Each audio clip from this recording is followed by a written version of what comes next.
working on the Candy Express tree skirt. I'm going to show you what I've done so far. I have been working on this railroad track all day, like 5 hours so far. So I need a break. So what I did so far is this morning, first thing I did, I cut out the green base. I ironed it. And then I laid out, I had 2 yards of this red with glitter on it. So that's going to be my back piece. So I laid this out on the floor where I had plenty of room, spread the green all out, cut my back piece. I haven't ironed my back piece yet. I'll do that right before I'm ready to put it on. So what I did is, after I cut my back piece, I set it aside. The person I'm making this for, she does want it cut with the circle in the center to go around an artificial tree. So in your instructions, it kind of gives you a little spot here, tells you how to cut the slit and the circle. But I'm going to show you a way to do that so you get it in the right spot. So looking at the picture, we can kind of see that the front of the tree skirt is like right here at this second car. So what I did was, I found, the second car here. I folded the tree skirt in half. Make sure when you do this that it's even. So like, you're gonna have to flip it around and, pull it, make sure it's even. When I did that, I could see where my front is, over here, my front, and my back. Now along the edge of the tree skirt, there are candy canes and little leaves. The best spot I found was right between 2 candy canes, and that's where I cut my slit. So I started my slit just a little bit here on the end. I just slit it just a little bit, that way I knew where I was gonna go. And then I folded it again.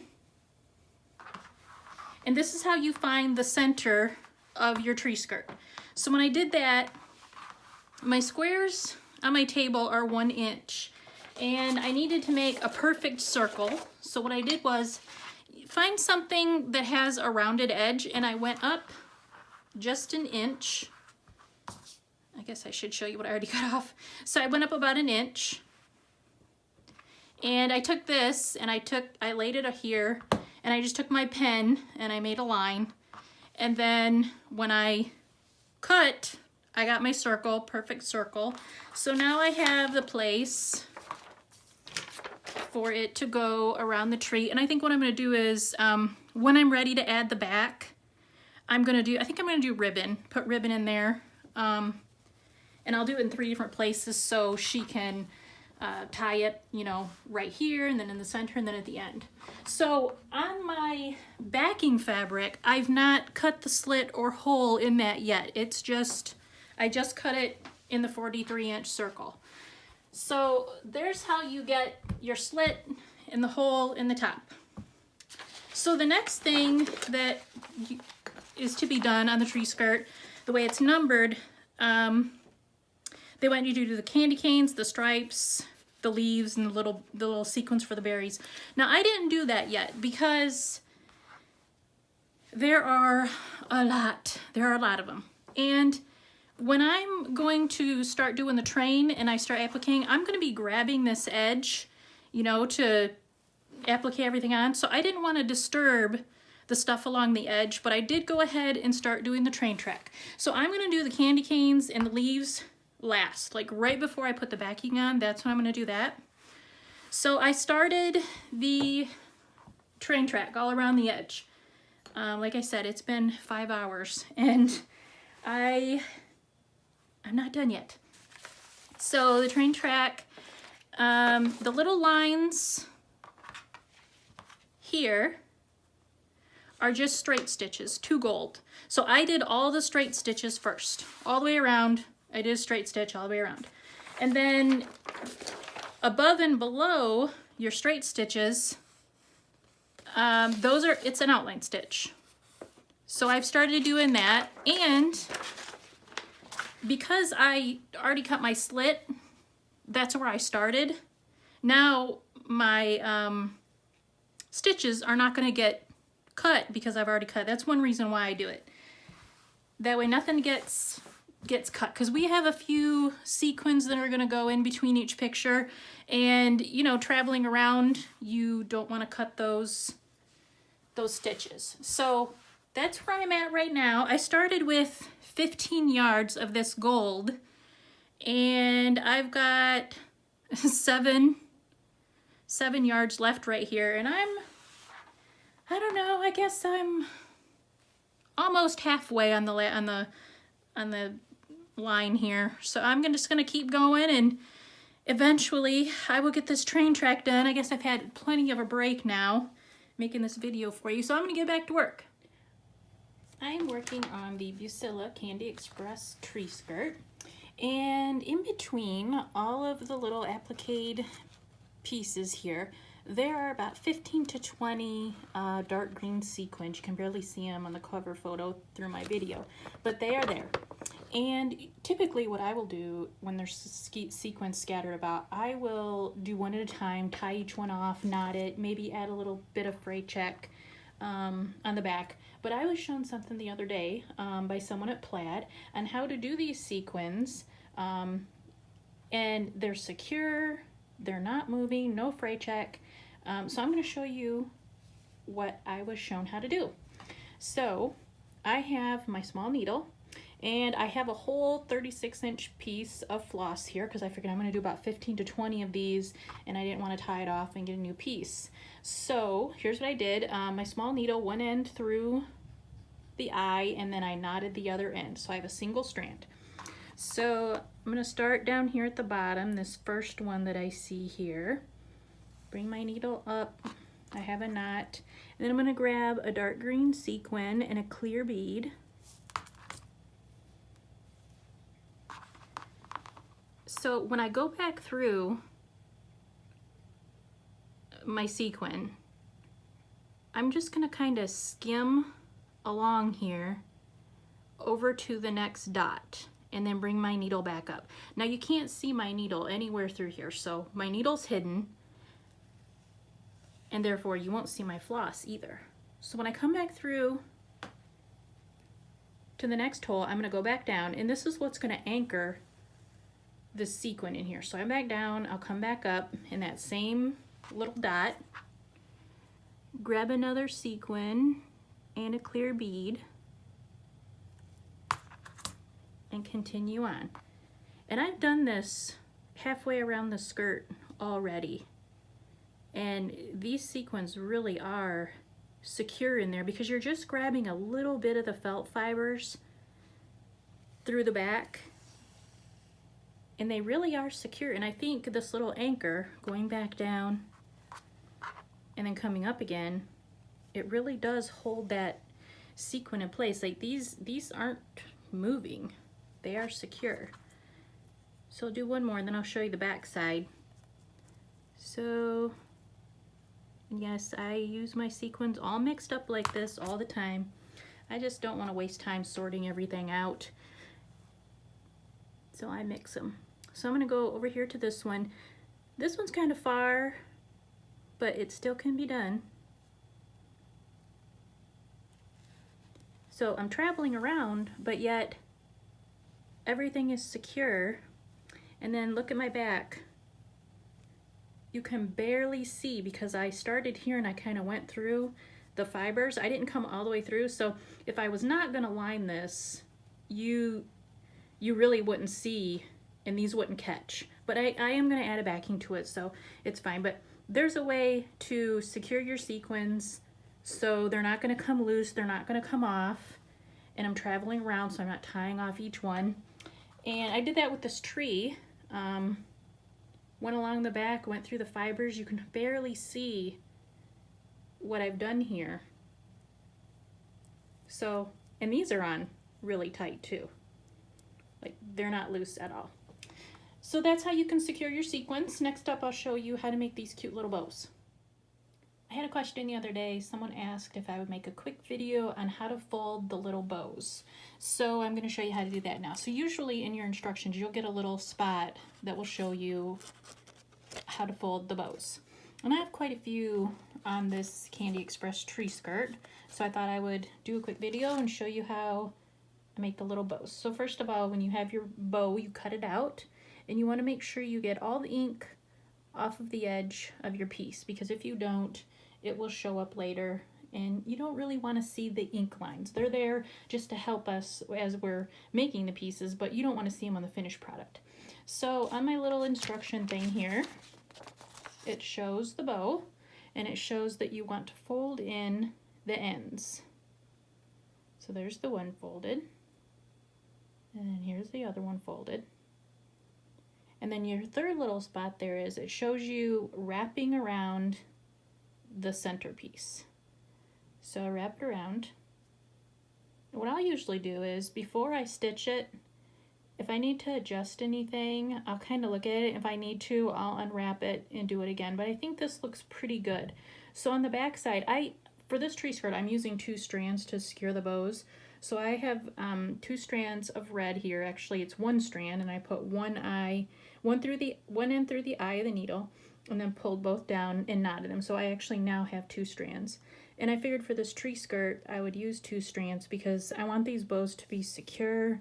I don't want them to come loose, come undone, because this tree skirt is going to be used. So I come up from the back. I made a stitch like right at the edge of the center there so you can't see it. And then I'll do that on the other side. And I'll do this in a few places because, like I said, I want this to be secure and I don't want it to move. And I kind of hide the stitches so they're hidden there behind. So when I attach this to the little wreath, it goes at the top, and you can see the little spot there where it shows, you know, that you want to add this to. So what I'll do, I'll go right through the wreath, and I'm just going to attach it with a few stitches and kind of tack it down, kind of go right back up through where I did before. No one's going to see the back of this wreath, so it's okay that I'm going all the way through. No one's going to see that. But I do want to make sure it's on there. So I did 4 stitches. I did like 1 at the top, 2 back in the center, hidden where I did before. And so now you have your cute little bow.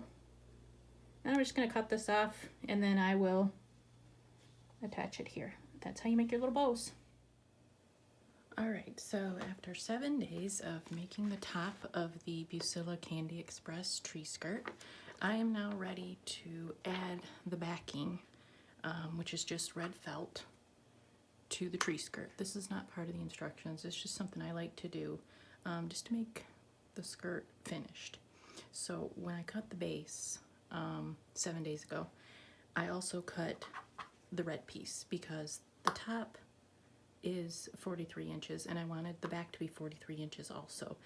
I cut the 2 together because when you stitch your top piece, it kind of, it doesn't shrink, but like the fibers kind of pull together, and it does make it just a little bit smaller, like when you make your stockings. The top sometimes seems to not fit the back, but yet it really does. It's just kind of all come together.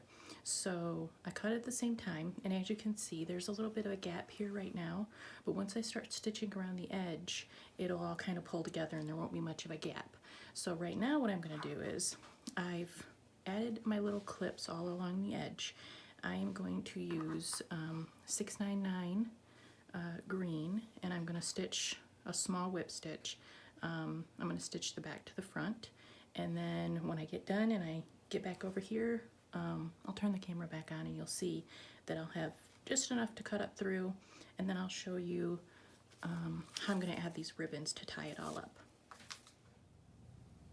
So I just finished adding my red felt to the back. I did all the way around the edge. I used 2 strands of the dark green 699 to do that. I just did a whip stitch. There you can see, I did it so small that you can't even, you know, see it on the red, and that's the way I wanted it. I just wanted it to be secure, so I used 2 strands. I used my small needle, and I 2 strands, so I took 1 strand of 36 inches from the floss that I have. So you just grab it and you pull it out like that. So I like to keep my strands at 18 inches. So when I put one end through the needle and pulled them both together and knotted them at the end, that made my 2 strands, and it's about 18 inches long because one whole strand is 36. I like to keep them short, that way they don't tangle and get knotted when I use them. So that's how I did that. So now, as you can see from the earlier part of the video, there was a big gap, and it's closed quite a bit now. It'll close the rest of the way. There's a few wrinkles here and there, and then once I pull this together and stitch up the center, the wrinkles will be gone and it'll be all tight and secure. What I did next is I have pins, and that's where I'm going to put the ribbon. So what I did was I took my measuring tape and I measured, it's 20 and a half from the edge of the hole here to the edge of the skirt. So I went in 1 inch and I put 2 pins, 1 on each side on the green, and then I went down to 10 and a half, and then I went down here to 19 and a half. I'm gonna do 3 ribbons, you know, 2 here, 2 here, 2 here, and then that's what's gonna tie the skirt up together once it's around the tree. So I did that. So I put my pins. For the ribbon, I just got this at Hobby Lobby. It's Offray. It's 5/8 of an inch wide satin ribbon.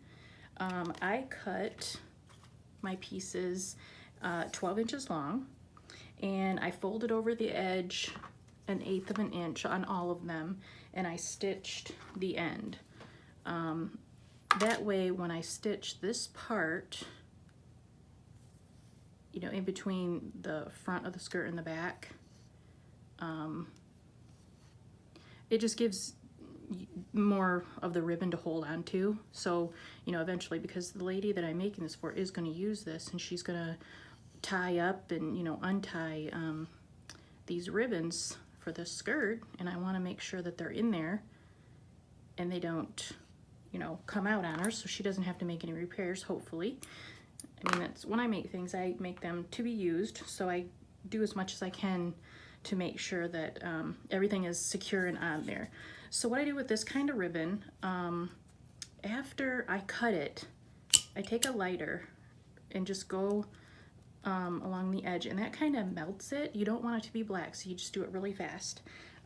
It kind of melts the end so you don't get a fray, because if you don't trim and burn your ends, eventually your ribbon is going to start to come apart like that, and that's not very pretty. So I always burn the ends just a little bit. Now I'm going to start cutting so I can add these ribbons. I'm going to go in this little gap here, right in the center. I'm going to start right in the center and go up.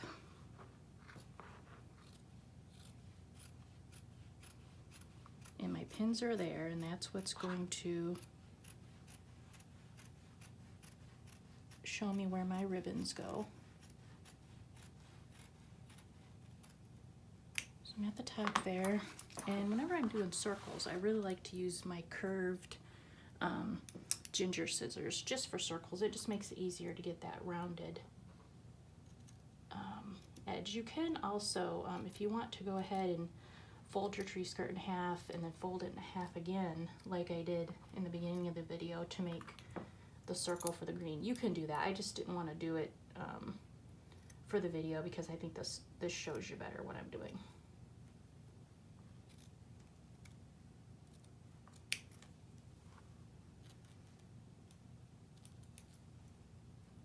So I've got that cut. So now I'm going to start adding my ribbons. The end that I folded over and stitched, that's going to go in the center, and I want to hide my needle. I want to hide my knot. So I'm going to take the needle and I'm going to put it in between the green and the red. So my knot's hidden in there. And same thing, I'm gonna do a whip stitch, just grabbing a little bit of the red and a little bit of the green right on the edge. And since I'm at the ribbon, I'm just gonna have to go like in through. I can't whip stitch that, so I'm gonna go in and out, catching the ribbon and going back down through the red.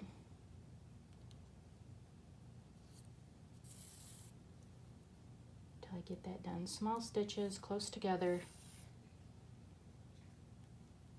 Makes everything secure, and it also hides everything.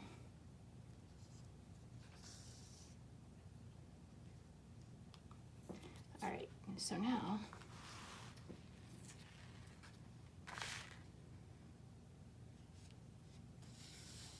I'm going to continue, and as I go, I'm going to make sure with my fingers I hold the red and the green together and kind of line it up and just do small stitches, and as I go,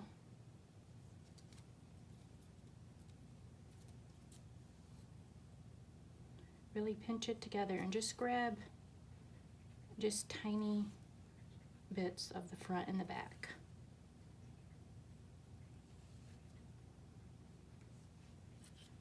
So when you get that, you won't be able to see your green back here, but it's stitched and it's held together. So I'm going to continue on, and I'll post photos when I get all finished.